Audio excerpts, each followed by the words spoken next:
1 फेब्रुवारीला आहे माघी पौर्णिमा आणि या दिवशी रविवार आहे आणि पुष्य नक्षत्र असल्यामुळे रवी पुष्य योग नावाचा शुभ योग या दिवशी तयार होत आहे.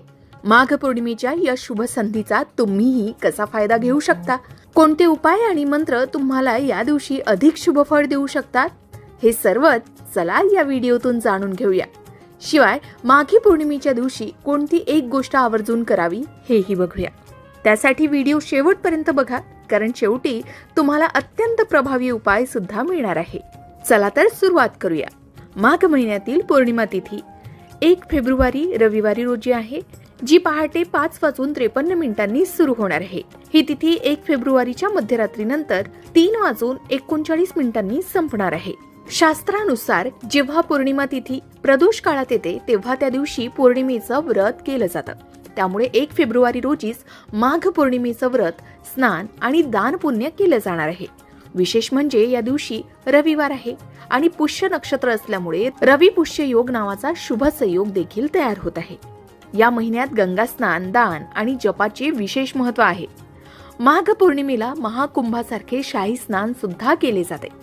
मान्यता आहे की या दिवशी केलेलं स्नान, दान आणि विष्णू पूजा केल्यानं सर्व पाप नष्ट होतात, पूर्वजांची मुक्ती होते आणि जीवनात सुख समृद्धीही येते. या दिवशी रवी पुष्य योगासोबतच इतर शुभ योगही जुळून येऊ शकतात, ज्यामुळे फळ अधिक मिळतं. या दिवशी स्नान आणि दान करण्यासाठी सकाळची वेळ खूप चांगली आहे. पहाटे 5:30 पासून ते सकाळी 7:09 शुभ मुहूर्त हा काळ स्नानदानासाठी उत्तम मानला जातोय. या दिवशी माघ पौर्णिमेला चंद्र संध्याकाळी 5:46 उगवणार आहे. चंद्र उगवल्यानंतर चंद्राला अर्घ्य देण्याची ही प्रथा आहे.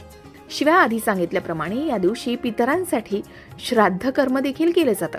माघी पौर्णिमेला भगवान श्रीहरी विष्णूंची पूजा केल्यास जीवनात सुख समृद्धी आणि शांती नांदते असंही सांगितलं जातं. आता माघ पौर्णिमेचं हिंदू धर्मात विशेष स्थान आहे. या दिवशी पवित्र नदीत स्नान करण्याला खूप विशेष मान आहे. जी लोक पौर्णिमेचं व्रत करतात ते चंद्र उगवल्यानंतर चंद्राला अर्घ्यही देतात. शिवाय आधी सांगितल्याप्रमाणे यावर्षी माघ पौर्णिमा खास आहे, कारण या दिवशी रवी पुष्य योग आहे. पौर्णिमेच्या दिवशी योग्य पद्धतीनं पूजा आणि व्रत केल्यास घरात सुख समृद्धी टिकून राहते असं म्हणतात. या दिवशी आपण व्रत सुद्धा करू शकता. या संबंधित वेगळी माहिती तुम्हाला आमच्या चॅनलवर पाहायला मिळेलच. आता माघ पौर्णिमा विशेष का आहे आणि या दिवशी काय करावं, तर माघ पौर्णिमेच्या दिवशी भगवान श्रीहरी विष्णूंनी मत्स्य अवतार घेतला होता असं म्हणतात. त्यामुळे या दिवशी भगवान श्रीहरी विष्णूंच्या पूजेचं विशेष महत्व आहे. माघ पौर्णिमेच्या दिवशी देवी लक्ष्मी आणि भगवान श्रीहरी विष्णूंची आराधना केल्यानं सुख समृद्धी आणि आनंद प्राप्त होतो. त्यामुळे या दिवशी